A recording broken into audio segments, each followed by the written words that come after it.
Ever wondered why monarch butterflies matter and why their habitats are crucial to our ecosystem? Well, these delicate creatures play a vital role as pollinators, helping plants to reproduce. However, their habitats are under threat due to human activities and climate change. Here's where the Monarch Butterfly Waystation comes in, a haven designed specifically to support these butterflies. Creating a Monarch Butterfly Waystation can make a significant difference. And guess what? You can create one right in your own backyard. So, how can you create a Monarch Butterfly Waystation? Well, it's simpler than you might think. The first step is to choose a sunny location. Butterflies love the sun, and their caterpillars need it to grow. Next, you'll want to plant the right types of plants. Milkweed is essential as it's the only plant monarch larvae can eat. For the adult butterflies, you'll need nectar plants. These provide vital energy for their migration journey.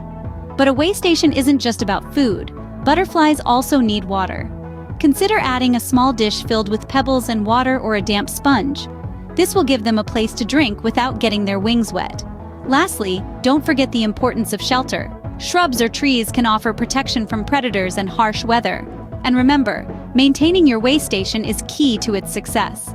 And voila, you have created a haven for monarch butterflies. Let's quickly recap the key points to remember when creating a monarch butterfly waystation.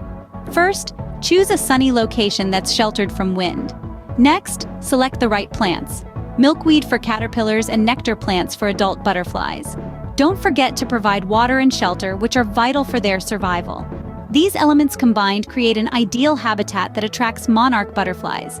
Remember, every single waystation contributes to the conservation of monarch butterflies. It's a small step you can take towards making a big difference.